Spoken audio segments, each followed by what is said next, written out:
Creating your ideal future self can act as a powerful catalyst for creating positive change in your life.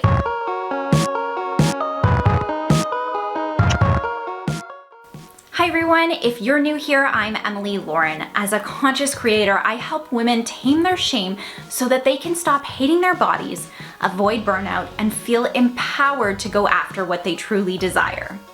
I love using the Creating Your Ideal Future Self method in my work because not only does it help you form a clear vision of the person you want to become, it can also act as a great anchor point for shifting your emotional state into a more positive one. You can use the Ideal Future Self method to help motivate you, set goals, and form plans for achieving them. So what is your ideal future self made of? I'm gonna share with you the strategy that I use to get clear on what a future self looks like. The first thing I like to start off with is how your ideal future self feels. Do you wanna feel happier, more energetic, more courageous? Do you want to feel less self-conscious, less insecure, less anxious? The initial step towards improving your life centers around identifying how you want to feel. Next, describe how your ideal future self acts and what she does. Think about what actions your future self would need to take to embody the feelings that you described above. If she wants to feel happier, maybe she's the type of woman who would give up her gym membership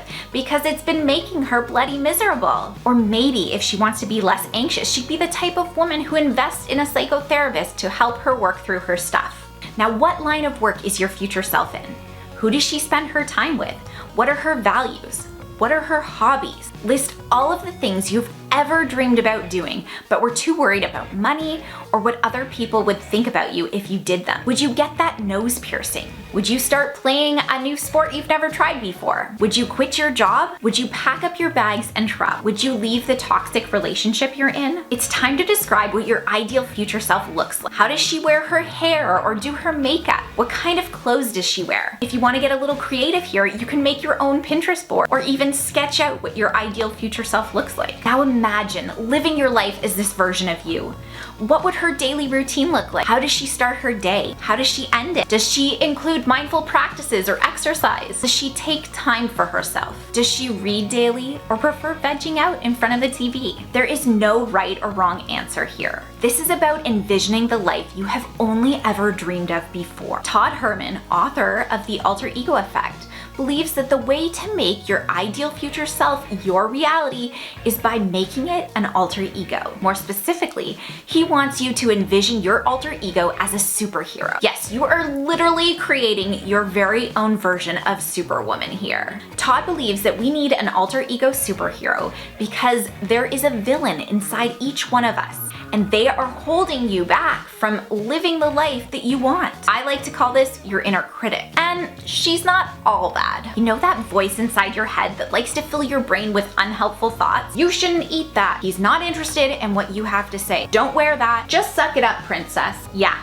That one. That's your inner critic. She is the result of many years of social conditioning, your unique upbringing, and your own personal life experiences. She developed out of the need to keep you safe because your survival as a child literally depended on other people, like your parents and caregiver. You learned to think and act accordingly to be accepted by them.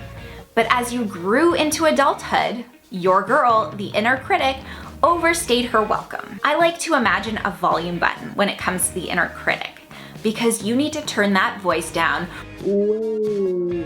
to hear your intuition and find your true calling. Hello, can anyone hear me? Hello, can anyone hear me? Let's get back to Todd Herman, who believes that you need to create this alter ego, aka your very own superhero, to defeat the villain, aka your inner critic. Todd believes that the alter ego can be used to shield what he calls your core self. Your core self is the possibility that exists within yourself. It's the part of you where your truest desires reside and where the bravery you need to accomplish these things exists. So go ahead, write your alter ego origin story, give her a name, define what her powers are, visualize her existence, and then start playing your character in real life so that you can become your truest self. I know it might seem kind of weird to be pretending to be your alter ego in real life, but the truth is that when you put on the mask of your alter ego, what you're actually doing is taking off the mask of social conditioning. Eventually, as you keep wearing your alter ego mask, it stops being being a mask at all, and you fully become the version of yourself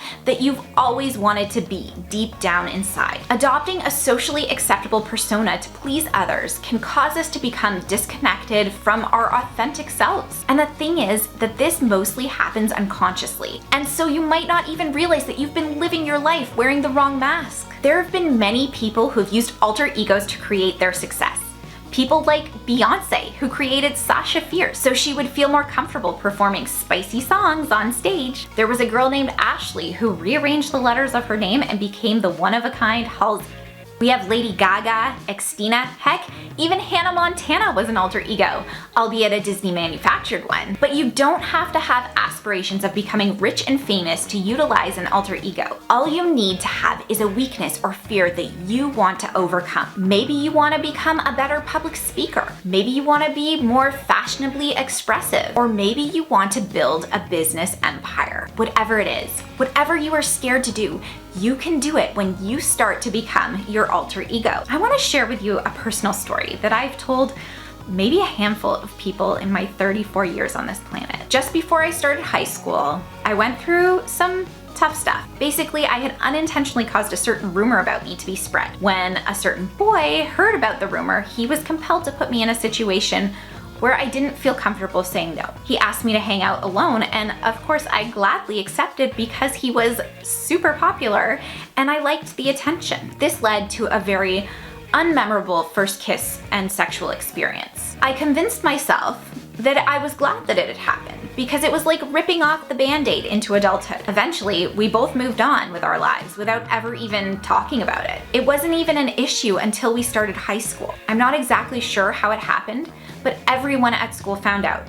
And it definitely wasn't because of me. This caused many problems for me at school, including some pretty intense bullying and the loss of many of my grade school friends. Why am I telling you this story? I'm sharing it because I used an alter ego persona to deal with it. I just didn't know it was an alter ego at the time. In order to protect the sensitive, anxious, and deeply hurt teenage girl inside of me, I found the disguise, or rather the armor, I needed to get me through high school. I stopped trying to blend in with other girls and I started to dress how I felt. I traded out my Christina Aguilera CDs for Slipknot and The Used. I dyed my natural brown hair red, black, and pink. I wore studded belts, band buttons, and covered my eyes with dark black eyeliner. I went from looking like a regular teenage girl to embracing my inner punk rock princess who was just waiting to break out. Did people stop talking about me? No, but at least now I had this tough looking persona to handle the comments, find new friends, and feel empowered and strong. The thing about taking on this persona